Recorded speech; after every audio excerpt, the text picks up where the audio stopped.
connaissance. Le mal, c'est que quand on fait l'école théologique pour pouvoir devenir pasteur, ça c'est un danger, mes bien-aimés.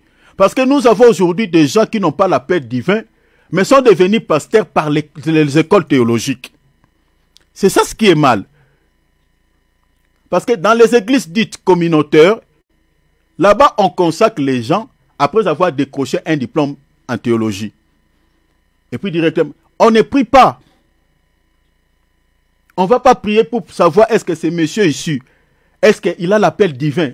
Là-bas, ce n'est pas ça. Alors, selon les modèles qu'on retrouve dans la Bible, pour pouvoir reconnaître le ministère de quelqu'un, il faut prier, il faut gêner. Parce que si vous ne priez pas, vous ne gênez pas. Quelqu'un qui a fait l'école théologique, s'il est sorcier, s'il est un occultiste, vous le consacrez serviteur. Mais vous voyez, c'est pour ça que vous voyez que nous avons pas mal de fausses doctrines. Lisez Acte 13. Pour pouvoir reconnaître le ministère de Paul et de Barnabas, la Bible dit, les apôtres et les prophètes, ils ont prié, ils ont jeûné. C'est le Saint-Esprit qui a confirmé le ministère de ces hommes.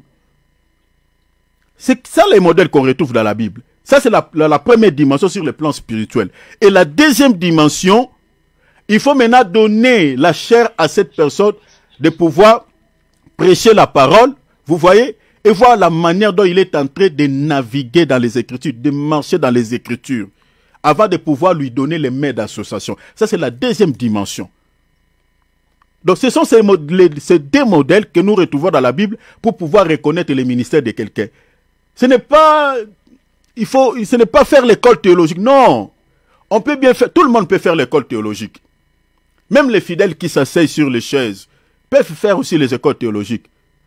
Mais on ne peut pas faire l'école théologique pour pouvoir devenir pasteur ou ministre de Dieu. Non.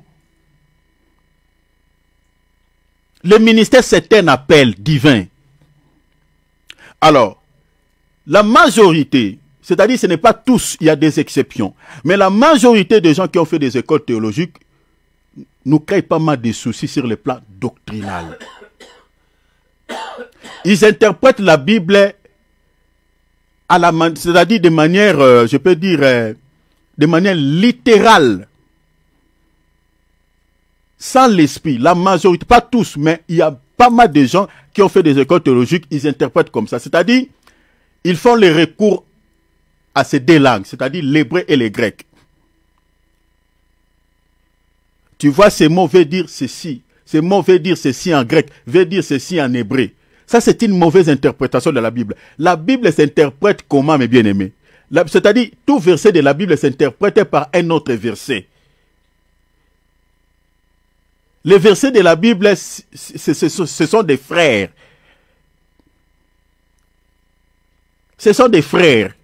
C'est ça, Ésaïe, l'écriture que je viens de vous donner. Ésaïe 34, 16. La Bible dit, consultez les livres de l'Éternel, lisez. Ni l'un ni l'autre manqueront. C'est-à-dire, le verset que tu lis là, si tu ne trouves pas l'explication exacte dans ces versets-là, c'est-à-dire, cherchez dans un autre verset, tu trouveras l'explication.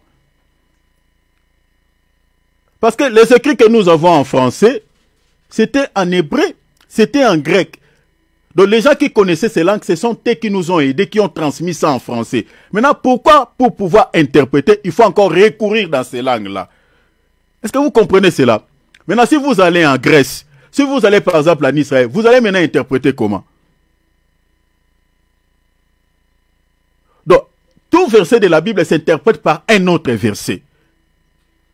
Vous voyez? C'est comme ça qu'on interprète la Bible. Alors, on interprète la Bible dans un langage purement spirituel et non charnel.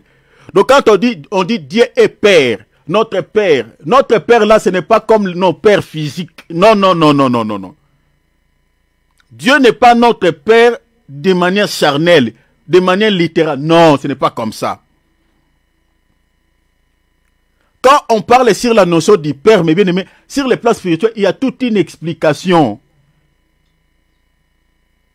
Vous voyez? Donc, les fausses doctrines sont sorties à ce niveau-là. Parce que les gens n'ont pas compris la notion du Père. Quand on dit Dieu est Père, quand on dit Dieu, Jésus est Fils, les gens n'ont pas compris ces notions-là sur les plans spirituels. Regarde, je vous donne encore un autre témoin. Un Corinthien. Pour comprendre comment on interprète la Bible. Parce que les apôtres, c'est les apôtres qui nous ont légué ces enseignements. Regarde comment ils interprètent. Regarde ce que l'apôtre Paul dit. 1 Corinthiens 2e. Lisons chapitre 2e. On va lire les versets 13. Regarde ce que l'apôtre Paul dit. C'est 1 Corinthiens. On va lire les versets 13. Il dit, et nous en parlons non avec des discours qu'enseigne la sagesse humaine. Est-ce que vous voyez cela? Donc nous n'en parlons pas non avec la sagesse humaine. Ce n'est pas la sagesse humaine. On n'interprète pas avec des pensées humaines. Ou soit mettre une encyclopédie à côté. Oui, on peut recourir dans l'encyclopédie, chercher peut-être la définition du mot. Mais on ne peut pas interpréter la Bible en cherchant les explications. Non, non. L'encyclopédie, c'est la pensée humaine. Non. La Bible, c'est la pensée de Dieu. Parce que Dieu a dit dans Ésaïe 55, vos pensées ne sont pas mes pensées. Maintenant, toujours dans 1 Corinthiens 2, chapitre 16, l'apôtre Paul dit, nous avons la pensée de Dieu. Vous voyez cela? Donc quand on interprète la Bible, nous mettons nos pensées à côté. C'est pour cela l'apôtre Paul dit quoi? Dans 2 Corinthiens, quelque part, il dit, nous amenons captifs toute pensée à l'obéissance de la parole de Dieu. Toute pensée plutôt qui s'élève contre la connaissance de la parole de Dieu. Donc les pensées humaines s'élèvent contre la connaissance, contre la pensée de Dieu. C'est pour cela que nous avons pas mal de fausses doctrines. Pourquoi? Parce que les gens ont mis leur pensée à la place de la pensée de Dieu. C'est pour ça que nous avons des dogmes, des liturgies dans certaines assemblées. Quand vous vérifiez dans la Bible, parce que la Bible contient la pensée de Dieu, vous vérifiez comme ça, il n'y en a pas. Et certaines églises sont dirigées comme ça. Donc, regarde ce que Paul dit ici. Mais nous, il dit quoi? Nous en parlons, non avec des discours qu'enseigne la sagesse humaine, mais avec ce qu'enseigne l'esprit. Vous voyez cela? Et puis il dit quoi? Employant un langage, vous voyez, langage spirituel pour les choses spirituelles.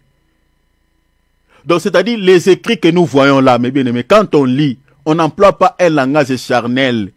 Quand on dit Dieu est Père, Dieu est Fils, mes bien-aimés, il faut chercher les langages spirituels, ce que ça veut dire sur le plan spirituel, la notion du Père.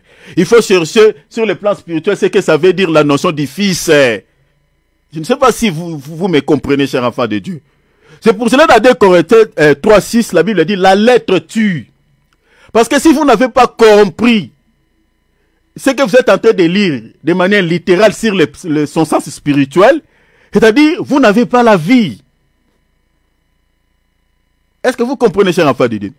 Donc, si vous lisez de manière littérale, parce qu'on dit, ah, il est fils de Dieu, ah, il est ceci, vous le comprenez comme ça charnellement, vous n'aurez pas la vie. C'est comme ça que certaines églises interprètent la Bible de manière littérale. Ils se limitent au niveau de la lettre. Et lorsqu'on se limite au niveau de la lettre, on n'a pas la vie.